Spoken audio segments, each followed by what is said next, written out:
Fala pessoal, como é que vocês estão? Iniciando mais um acompanhamento mensal, vamos falar sobre IRDM, o Irídio, né? Aquele fundo que eu sempre gosto de falar que as pessoas ou amam ou odeiam. E mais um mês aí acompanhando, mas antes de começar o relatório gerencial agora de abril, fazer aquele pedido para vocês não deixarem de curtir este vídeo, que me ajuda bastante. Eu vejo que a campanha de curtidas está funcionando, mas eu preciso que funcione mais, porque o YouTube me passa algumas rasteiras e eu preciso da ajuda de vocês. Vocês veem, tem semana que eu tenho bastante inscrito, tem semana que é muito estranho, mas eu sei que a curtida ajuda bastante a que o vídeo chegue a mais pessoas. Então, pessoal, vamos lá. Mais um mês aí acompanhando o IRDM. Bora para o relatório gerencial agora de abril.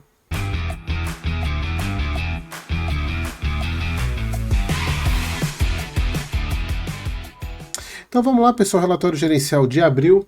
O fundo, ele distribuiu 83 centavos, e aqui, pessoal, um ponto que eu quero bater um papo com vocês, fazer algumas reflexões sobre isso. Porque o fundo distribuiu 83 e gerou 94 centavos, ou seja, eles economizaram aí, na verdade guardaram mais do que 10% nesse mês. Guardaram 11 centavos aí referente ao resultado de abril, e a reserva agora está 65 centavos. E aqui, pessoal, um ponto muito... A gente precisa parar para pensar um pouco. Se a gente for ver, no mês passado, não sei se vocês lembram, o fundo gerou um resultado menor do que o normal e ele reduziu o dividendo. Como a gente pode ver aqui, ele reduziu o dividendo. E aí eu até tinha chegado a comentar no mês passado que, como ele não tinha apurado a inflação de fevereiro ainda, que foi o que ele fez agora em abril, o resultado, claro, veio maior, e isso seria plausível de acontecer, era o normal de acontecer. Nossa, pessoal, meu está estourando aqui, peraí. Alô? Alô? Bom, voltei aqui, estava estourando o microfone. Então, pessoal, como eu falei com vocês no mês passado, era previsível que o resultado desse mês fosse a maior. Porém, eu não consigo entender o porquê dessa reserva tão grande. Por que reservar 11 centavos? E aqui a gente vê, pessoal, que ele não segue nada de linear, ele não lineariza. A grande questão é a seguinte: que fundos que fazem isso? Quineia. Quineia, ela é padrão de fazer não linearizar, tirando o KNHF, que o KNHF ele é a parte dos fundos de papel. Mas vocês pegarem o Canip, o Cacre, embora o Cacre seja... o Cacre e o KNSC são base 10, fica mais difícil oscilar, mas mesmo assim eles não estão muito preocupados em distribuir reserva, eles distribuem basicamente o que eles pagaram. Só que a questão é a seguinte, pessoal: nenhum fundo da Quineia teve a crise de credibilidade que o IRDM teve. E uma maneira de você tentar trazer o cotista para um fundo imobiliário é você ser linear. E o que é ser linear? Você ser previsível, você ter previsibilidade, porque a gente sabe que a grande maioria dos investidores, principalmente investidores de fundo imobiliário, buscam o fundo imobiliário como uma renda passiva. Então, a pessoa quer saber ou ter uma ideia do que ela vai receber no mês seguinte, em função dos aportes que ela faz. Então, RDM, como é que num mês você paga 72 e no outro 83? E aí que tá, né, pessoal? Sem contar... Por que eles não usaram reserva o mês passado para manter pelo menos a 80 centavos? Aí eles mantinham, nem que eles reduzissem esse mês para 80. Por que não fizeram isso sabendo que o resultado de abril seria maior? Isso que me deixa um pouco chama atenção, porque o fundo está aumentando muito a reserva. Aí a pergunta que não quer calar: será que tem algum problema que a gente não faz ideia que possa estar por vir, a ponto do fundo precisar fazer uma grande reserva para poder resolver esses problemas? Porque assim, os problemas são mapeados, são alguns CRIs que estão inadimplentes, são os fundos imobiliários que a gente sabe que são com prejuízo, tem o XPPR, tem o DEVA, tem o HCTR, tem o TORD, já está mapeado esses problemas. E até eu falo que, na minha visão, com base nesses problemas, o desconto já é conhecido. Desculpa, o desconto é exagerado, na minha visão, e isso eu sempre venho falando para vocês, e é claro que o desconto tem muito a ver com a própria gestão do fundo que ela fez no passado. Era um fundo muito hypado, e aí despencou, caiu muito. Já o IRDM, para quem não lembra, ele chegou a ser negociado a 1,5 do P sobre VP. É como se a cota patrimonial fosse 100, ele tivesse sendo negociado a 150, um absurdo. um absurdo.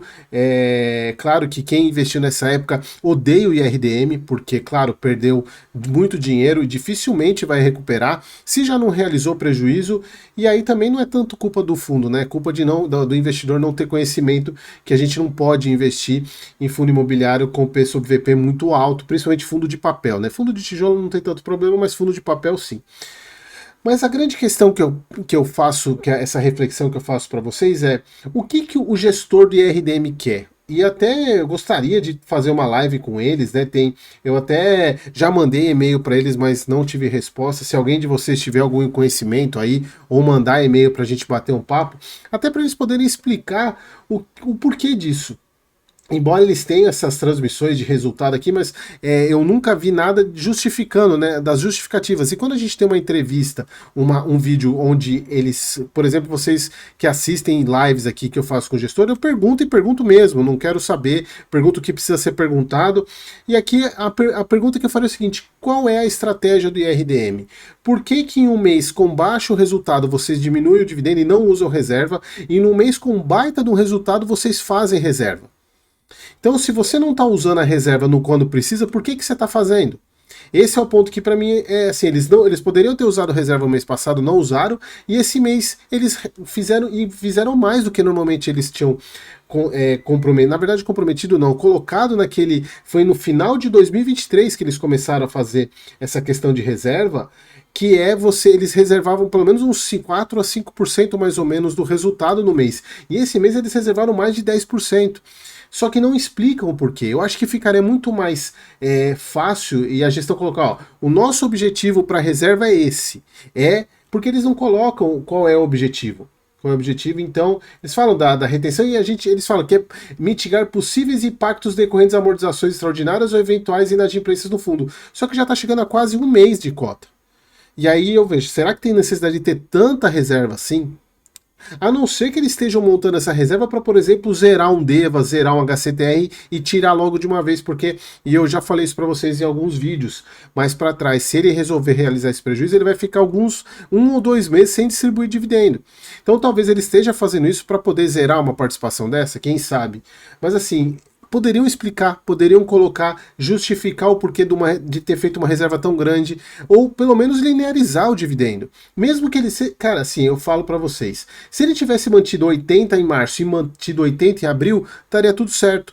Só que a gente tem essa oscilação aqui, e num fundo que não tem a credibilidade como os fundos da Quineia, você ter um fundo que está negociando com deságio de mais de 20%, já chegou a mais de 20%, o fundo não vai valorizar. Não vai valorizar porque o cotista fica com receio.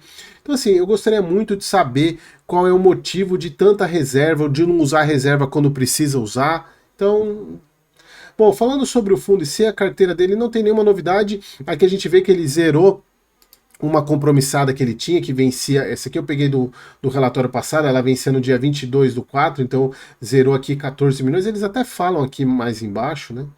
Aqui as movimentações do mês, o fundo ele comprou aí 3 milhões do CRI Portofino 2. Foi pouca coisa essa compra, 3 milhões aí IGPM 10,50, 3 milhões. Eles zeraram quitaram o compromissado, então o recurso no caixa que tinha disponível foi para isso.